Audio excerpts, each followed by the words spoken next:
Bismillahir.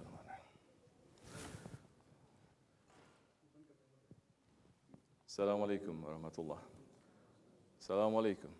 Yes. I think I'm loud enough, inshallah. That will work. Yeah, it'll work. So we'll speak, inshallah.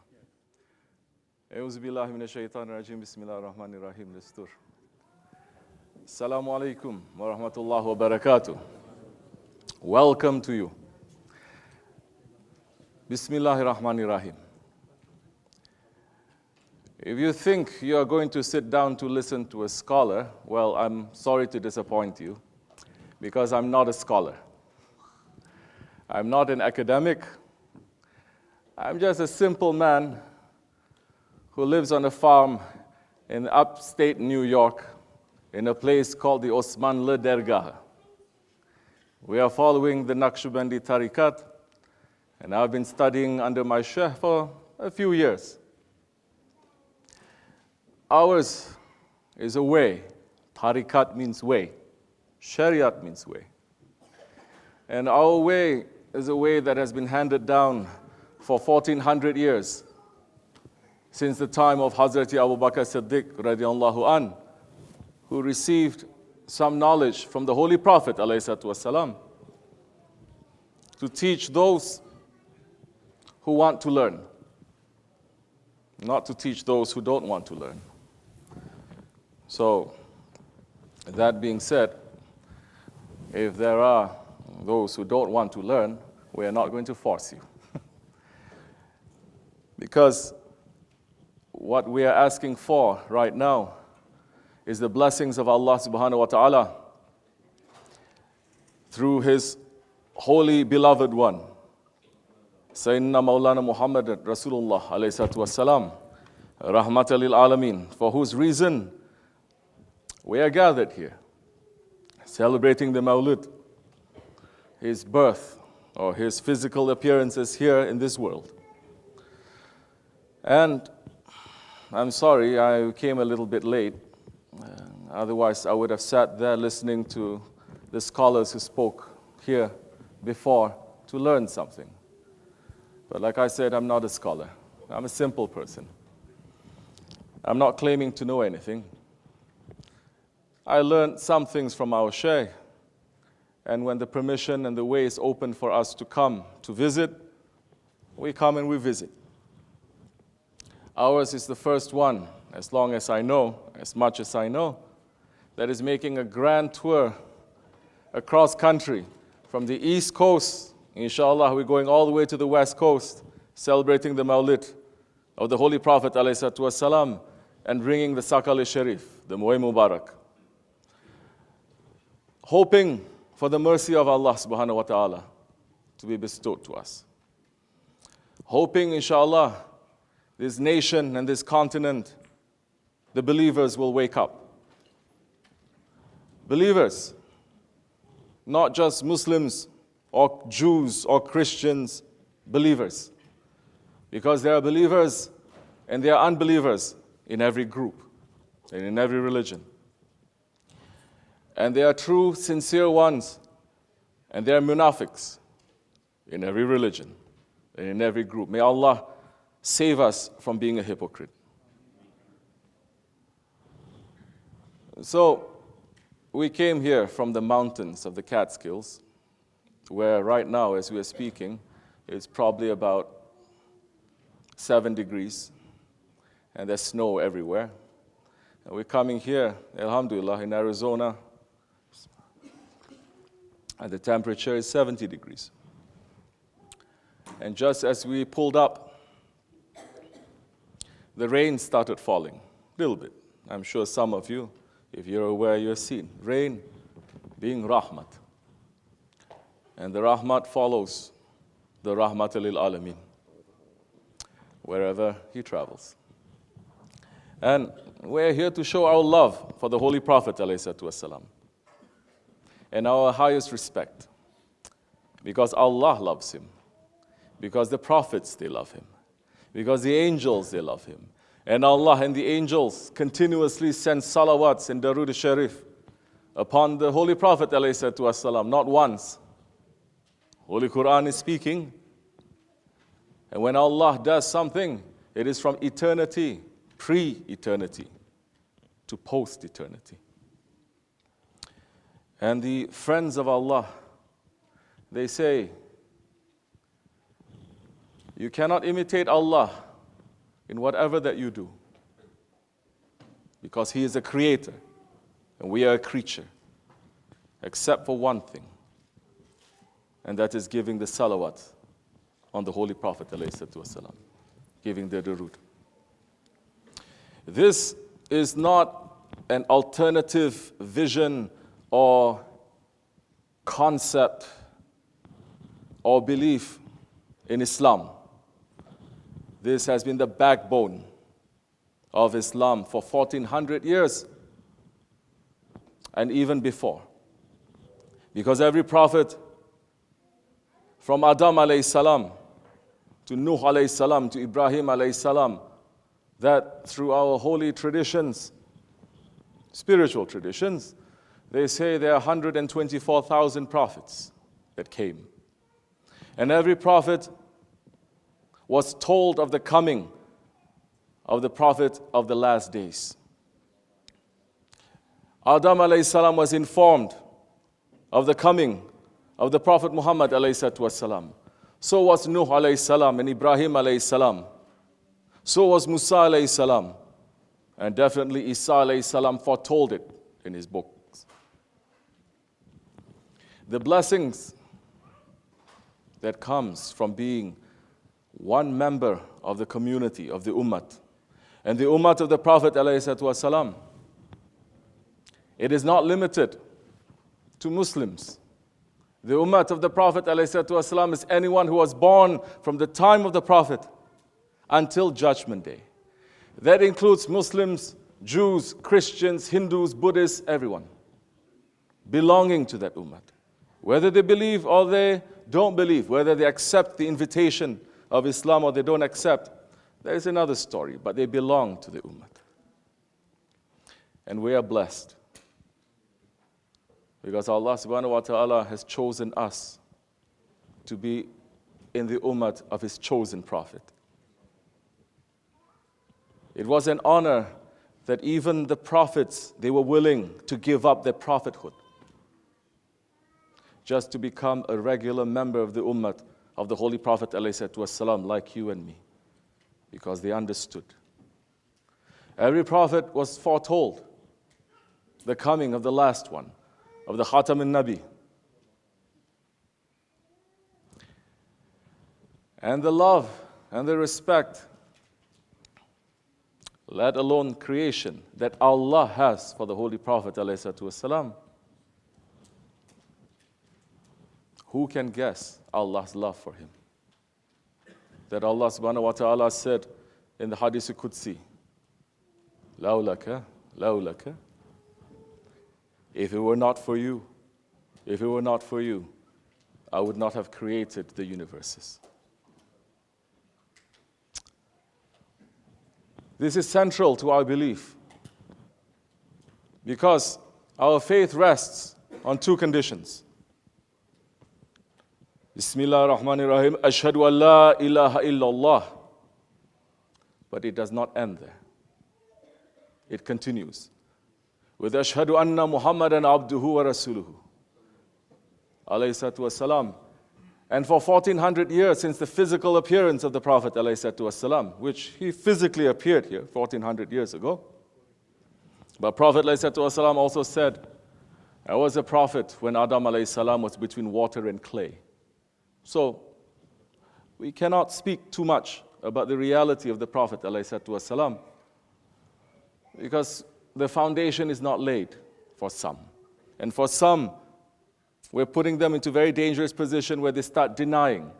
And they're saying, he's just a man. Of course he's a man. But just as marble is a stone and diamonds are stones, but they are completely different now. For 1400 years, the trouble has never been about La ilaha illallah. Because even the mushriks at that time, some way, somehow they say, yes, we believe in Allah, didn't they? But they say we also want to believe in the Banatullah, in the daughters of Allah, in the other ones, in the other idols. Yes, may Allah protect us from that. We will get into hidden idols a little bit later. But the problem has always been, the issue has always been about Muhammad Rasulullah alayhi salatu wasalam, from that time until now. And as Muslims, our faith is not complete if we only say La ilaha illallah. Because now, in order to know Allah subhanahu wa ta'ala, we have to know the Prophet alayhi salatu wasalam.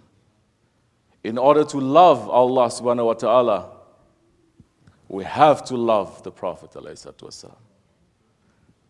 Where are we getting this from? This is not an idea or a concept or a philosophy.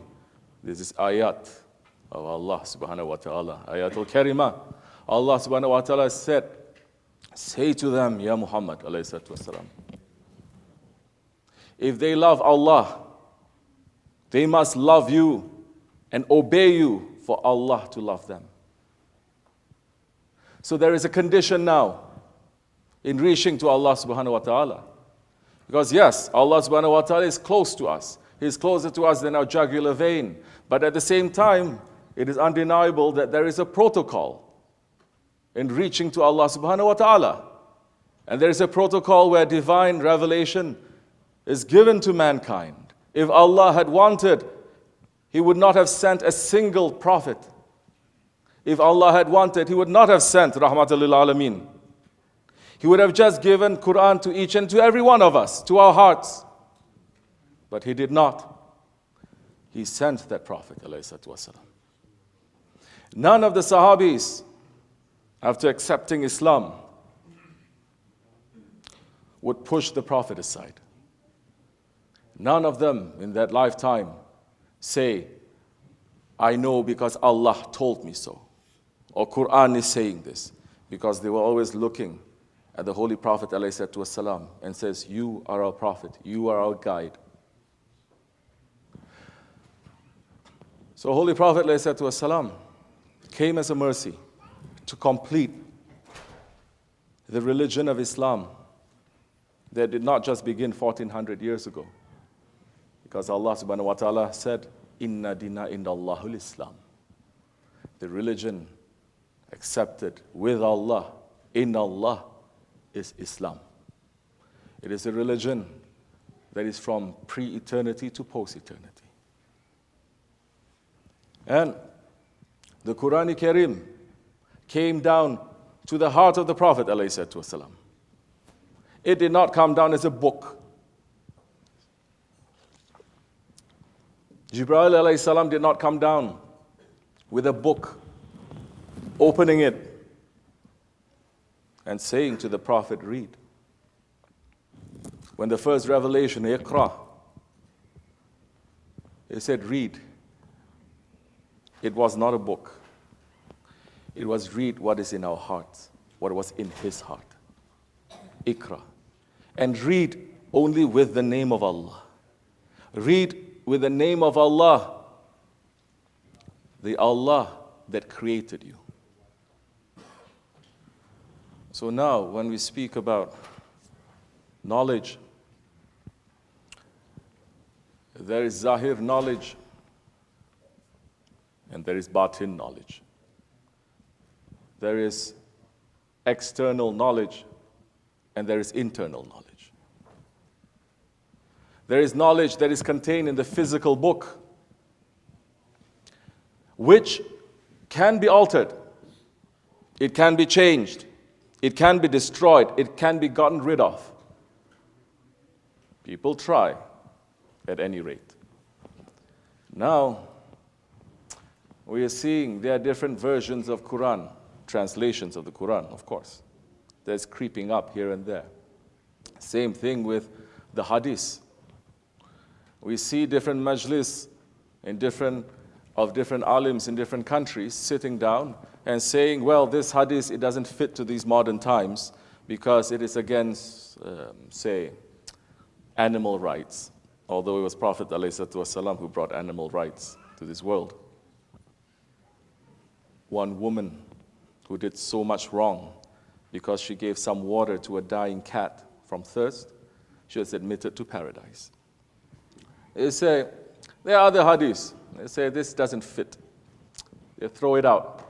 Other hadiths, they say these hadiths, they are misogynistic. Doesn't fit to these times. We throw them out. These other hadiths, it doesn't conform to our political ideology or our social mores at this time. Let's throw it out. Physical knowledge. But Islam is revelation. And Islam, it is a living religion. Islam cannot be contained in a physical book.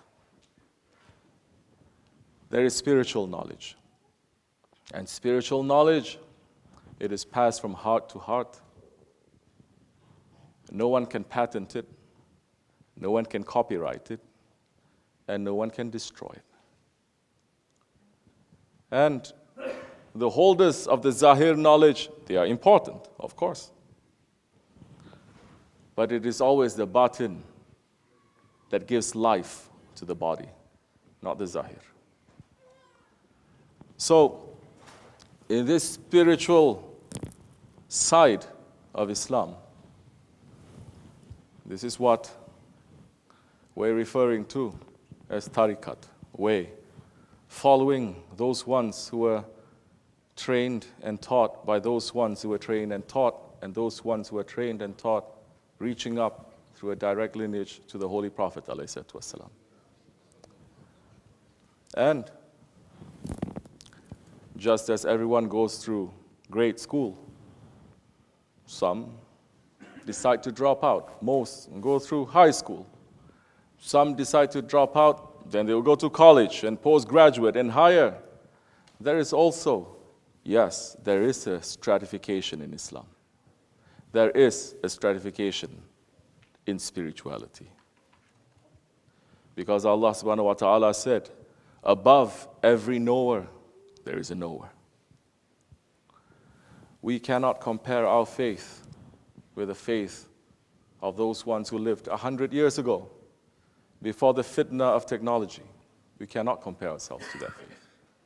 We cannot compare our faith to those ones who are living under Shariat and Khilafat.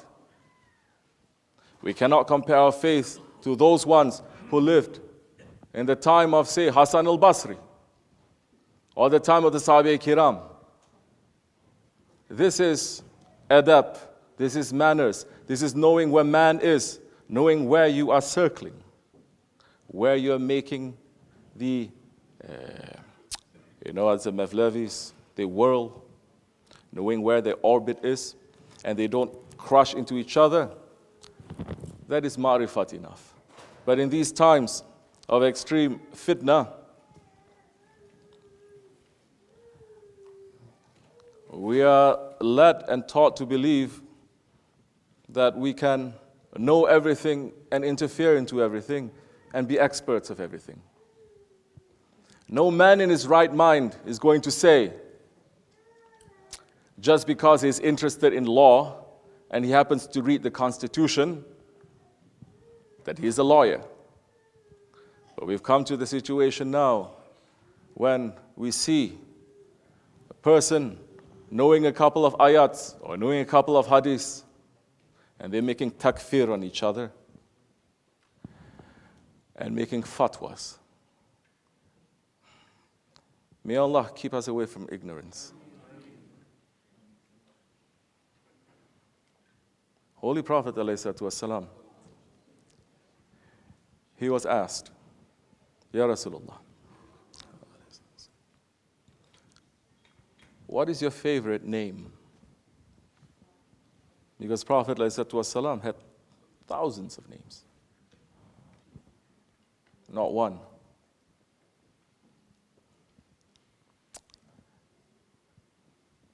Hazrat Ibn Arabi collected over 1,000 names. In the Dalil Sharif, it was over 200 names. Whatever title, whatever praises you want to put on him, put. It is also a miracle in Islam that over 1,400 years, no matter how much The Muslims love the Prophet ﷺ and raise him to high stations. They never worship him. Never.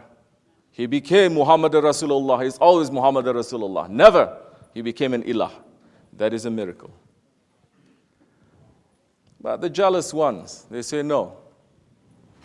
Why should you be respecting him so much?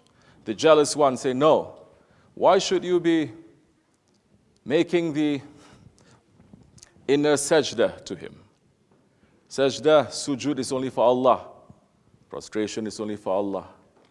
Only Allah. That sounds familiar, doesn't it?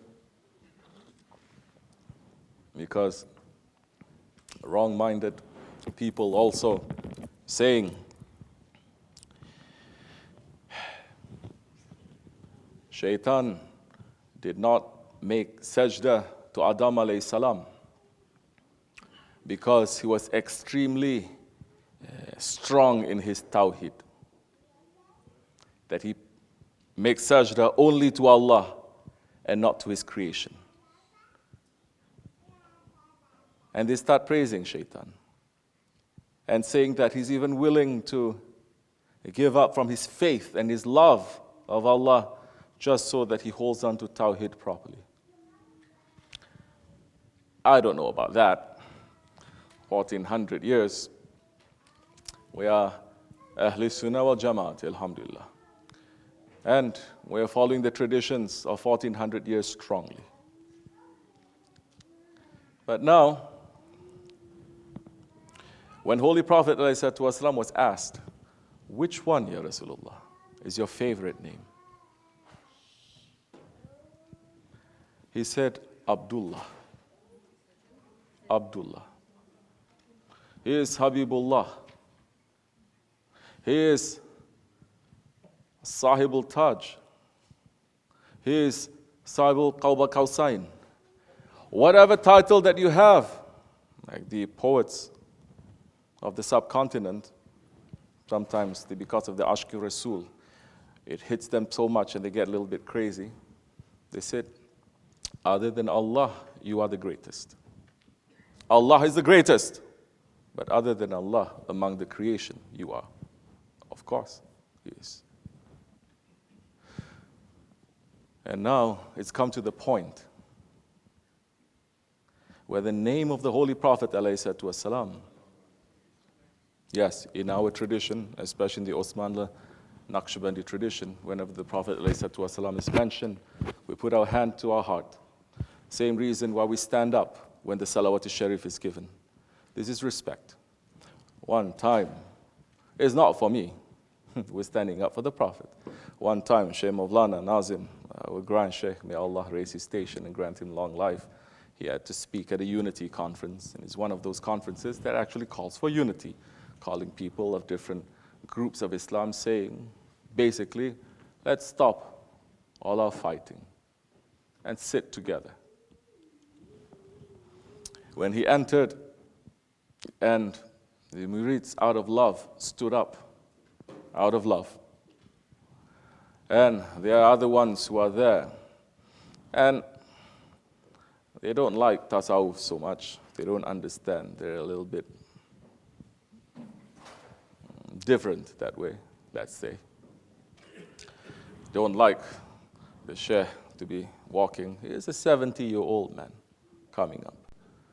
Some they're standing up and they start to speak to each other. They say, why are they doing that? This is haram, this is this is that. Very simple. Again, our Shaykh is an awliya, he's not a scholar. So he gives an answer that fits to that.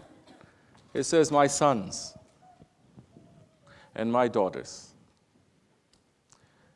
you are upset with me and them because they stood up when I entered.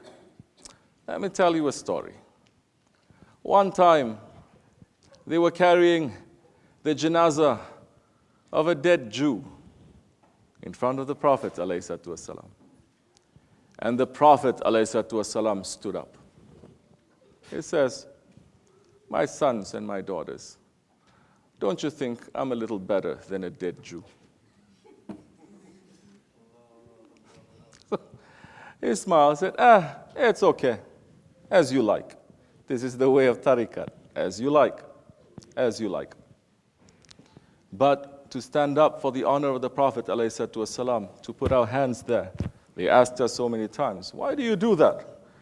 We're saying this is in imitation of the companions of the Prophet ﷺ. Because whenever the name was mentioned, Nabi, Rasulullah ﷺ, their hearts would start to beat and shake because of that love. And they would have a seizure. It would start jumping and they have to hold on to their chest to calm it. It's not a story, this is real. This is the love that Uwais al-Qarani had. That because of his love of the Holy Prophet ﷺ in the Battle of Uhud, when the teeth of the Prophet ﷺ was made shaheed, and he heard the teeth of his beloved were lost, he took out all his teeth. He said, how can my beloved's mouth be hurt and I have the teeth in mine?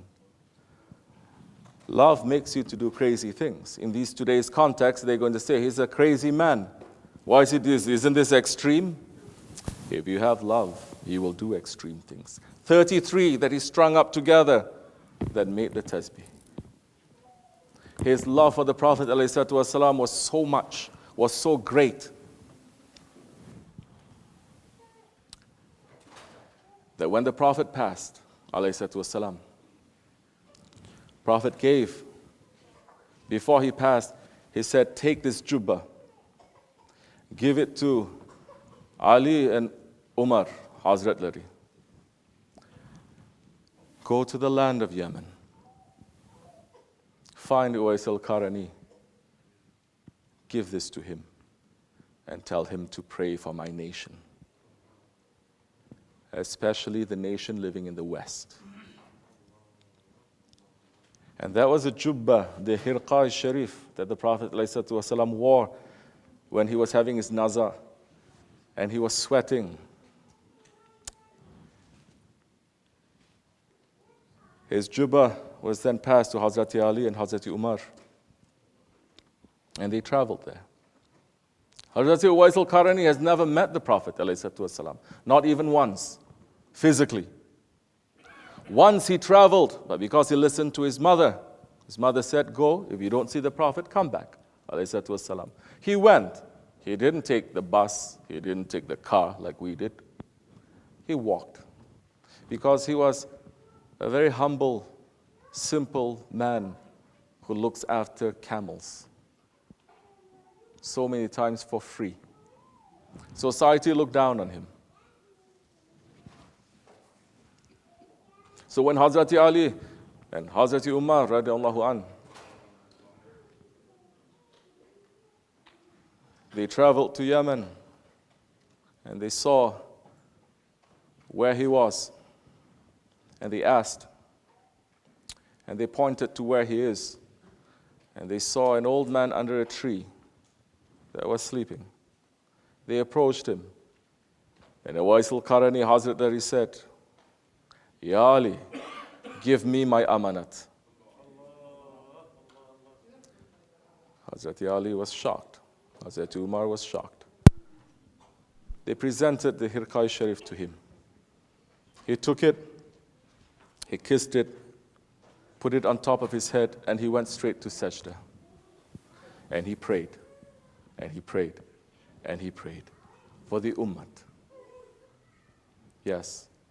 Because Holy Prophet ﷺ, other than the love of Allah, he loves his ummah. His first words after he was born was, Ashhadu an la ilaha illallah, inni Rasulullah, ummati, ummati. His last words before he passed was ummati, ummati. His first words when he will be raised on Judgment Day is ummati, ummati. Who is ummati? You and me. Who are we? That he's loving us so much. He prayed, and Hazrat Umar, being Hazrat Umar, very strong and hot-blooded, saying, Ya Uwais, enough already. We're waiting such a long time. Uwais al-Qarni then stood up and says, Ya Umar, if you had been more patient, I would have been able to grant shafa'at to the entire ummah of the Prophet ﷺ, to save them from hellfire. I saved 2/3. Then he turned to Hazrat Umar and said, Ya Umar, Bismillah, how many times have you seen the Prophet? Hazrat Umar said, what do you mean? I see him every day. Then he turned to Hazrat Ali and said, Ya Ali, how many times have you seen the Prophet? Hazrat Ali then understood. He is not seeing with his eyes. He said, Ya Uwais, once. Then Uwais al-Qarni turned to Hazrat Umar and said, Ya Umar, the way that you see the Prophet is the way that Abu Jahl is seeing the Prophet. Physically with these. Then he said, Ya Ali, tell me, when did you see the Prophet ﷺ? Hazrat Ali then narrated, on the day that we conquered Mecca and we went to the Kaaba Sharif to destroy the idols, to take down the idols, and there was one that was huge inside the Kaaba. There was one that was so huge, we had difficulty to bring it down. I said to the Prophet ﷺ, Ya Rasulullah, step on my shoulders. We can bring it down. He says, Ya Ali, you cannot carry the burden of my prophethood. You will be crushed. You climb on my shoulders. And the minute that Hazrat Ali started to climb to the shoulders of the Prophet ﷺ, and he saw, when he faced the Prophet, he saw. What did he see? He saw above his belly button the worlds, the paradises, up to Sidratul Muntaha, and from his head beyond, continuing. He could not even describe. And when he looked down from the belly button, from the navel of the Prophet ﷺ, the 7 earths and the hells and beyond. He looked to the right, he looked to the left. Now, what did he see? He saw with his spiritual eye the reality of the Prophet ﷺ. Then he saw what contained in the Prophet and what the Prophet ﷺ contains.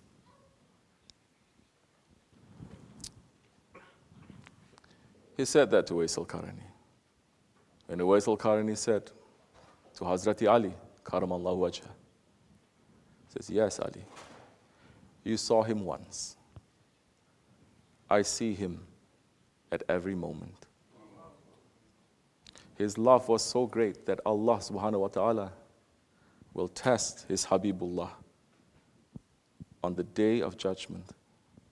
He will create 40 Uwais al-Qarnis, identical. And he says to his beloved, he will say to his beloved, you gave your jubbah to him. Find which one is that one who loved you. Alhamdulillah.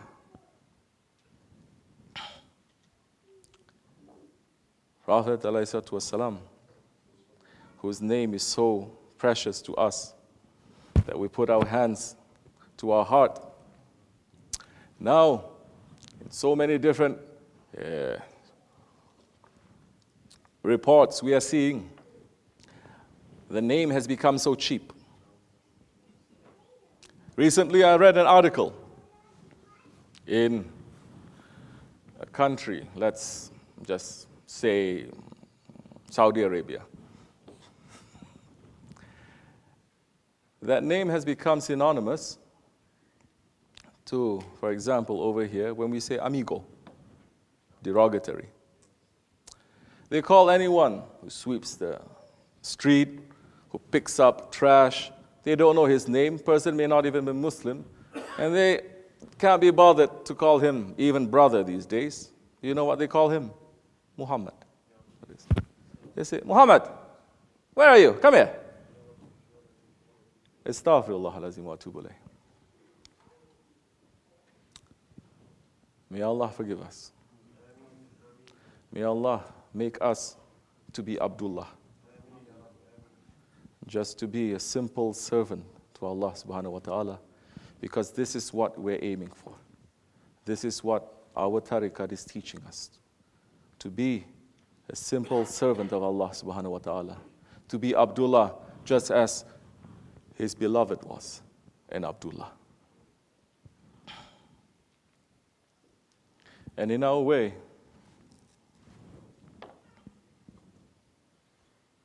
because we are concentrating on spirituality, it is not the zahir knowledge that we are concentrating on.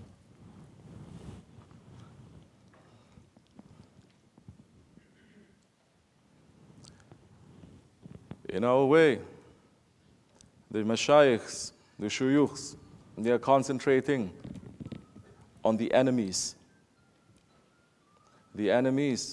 of man. Not America, it's not an enemy. Not China, not Russia, no. The enemy of man, first, our nafs. Then shaitan. Hawa and dunya. These are the four enemies. That if we are concentrating on them and recognizing what is our hawa, what are the desires, what is the pull of this dunya that Allah subhanahu wa ta'ala has said so many ayats in the Holy Quran. This world, it is just a game to you. It's just an illusion to you. Shaitan, which is an open enemy. And our nafs, that is the enemy inside of us. And in our way, we are concentrating on the nafs. And to understand that inside of the nafs that Allah subhanahu wa ta'ala has put into every man and woman is the same, you and me, rich or poor, young or old. The nafs is there. And the nafs has characteristics that it inherits from shaitan. And now we are speaking beyond knowledge. Because shaitan had knowledge. Shaitan had knowledge that he was able to teach the angels what they did not know. But shaitan did not have knowledge of himself. Our Mashayikh is concentrating on this because this is the reason of our creation. We have been created to know Allah and to worship Allah. Nothing else.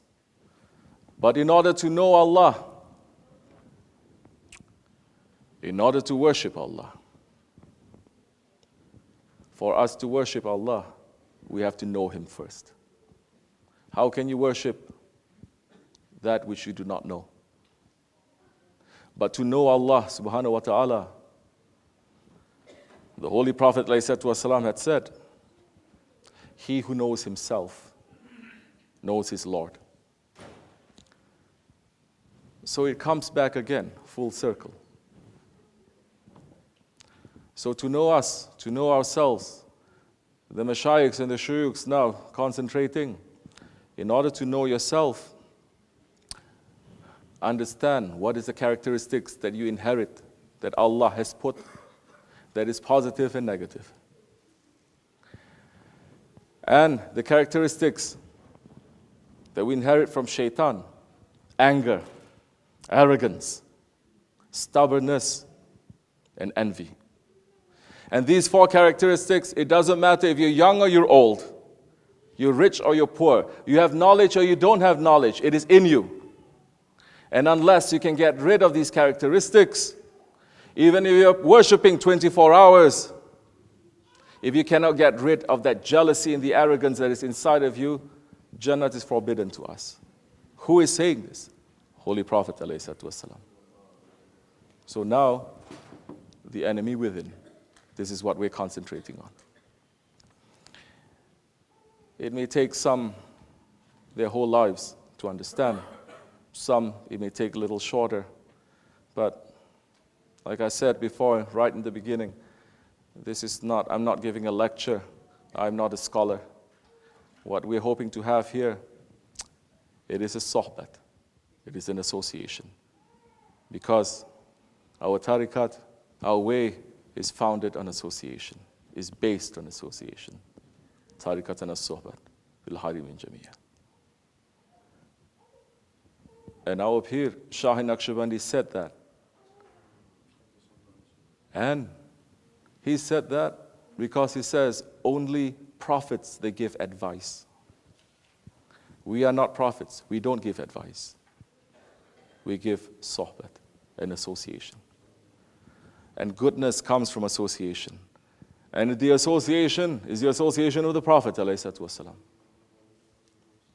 And from the association of the Prophet ﷺ, those ones who were animals and had animal characteristics, who were burying their daughters and their children, they became Sahabis.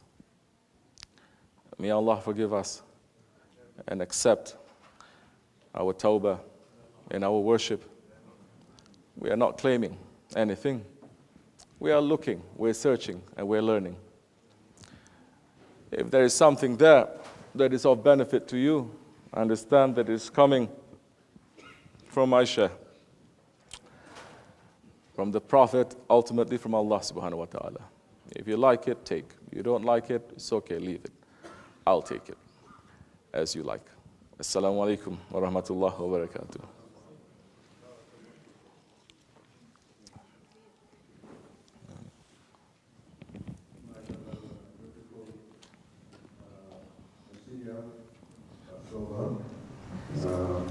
No, I think if you have any questions from before Isha, which will be at 7:30, if you have any questions, please keep asking.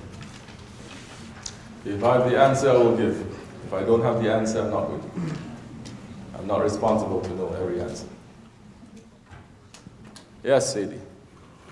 Assalamu alaikum, Shaykh. Alaykum salam. Barakallah fi for your beautiful speech. Astaghfirullah. Shaykh, give us an idea, if you please.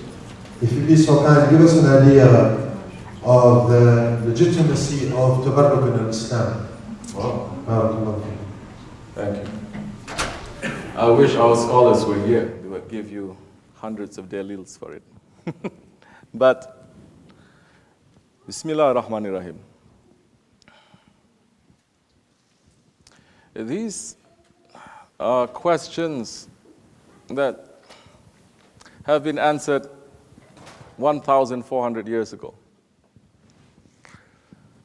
Well, because we have been cut off from our Islamic civilization, we think that these are new questions and Muslims have not known what to do for 1,400 years. And mashallah, now we are learning questions and nobody seems to know the answer. There was an envoy, a foreign envoy, who came to the presence of the Prophet ﷺ. He was describing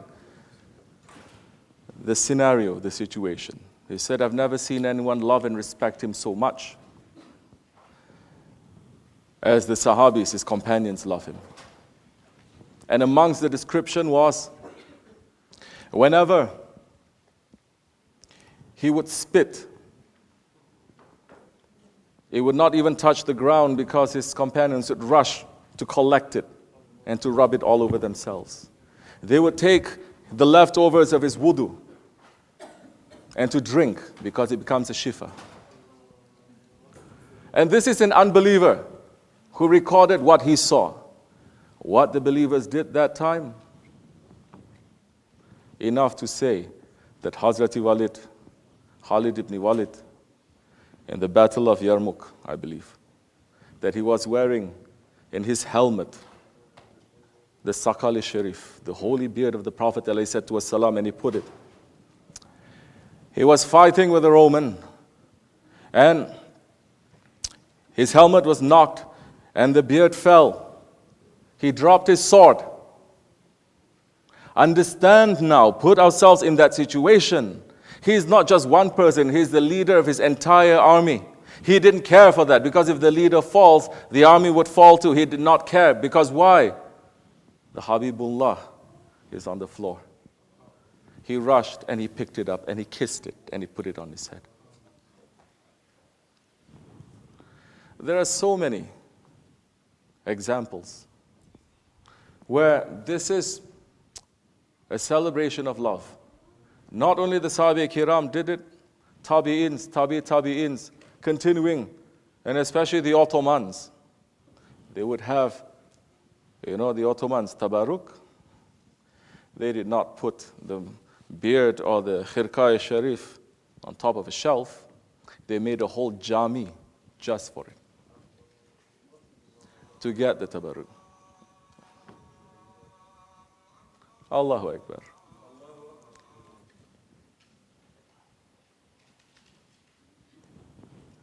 This is a question of love.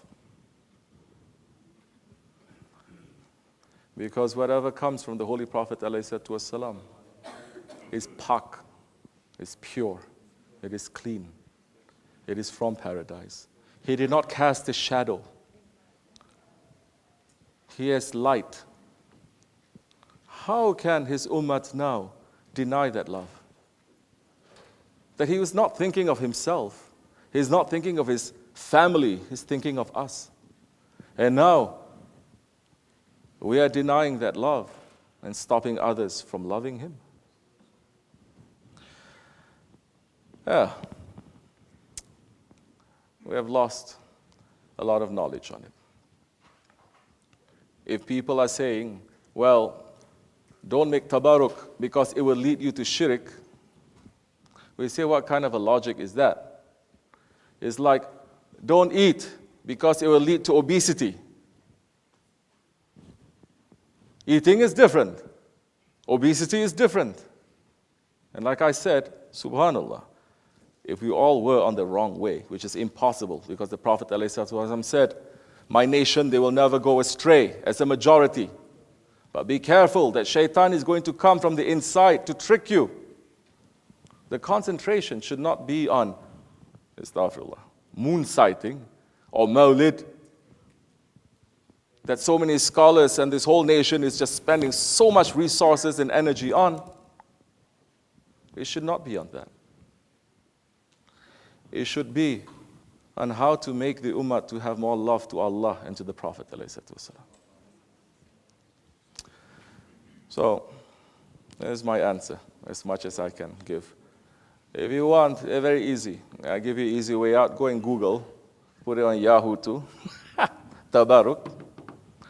You get all the dalil. Yes. Not only that, they would go to the grave of the Prophet ﷺ to ask directly to him. Who did this? Imam Abu Hanifa did this. Imam Malik did this.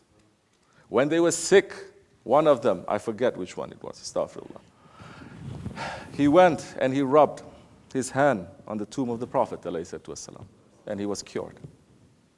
So, the Prophet is not normal like you and me. Yes, he eats and he drinks.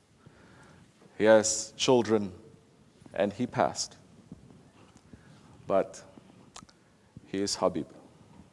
And his reality is not 1400 years ago. His reality is not 7,000 years ago. La ilaha illallah, Muhammadur Rasulullah. If you understand what I'm saying for the last statement, you will know. Inshallah. Assalamu alaikum wa rahmatullah.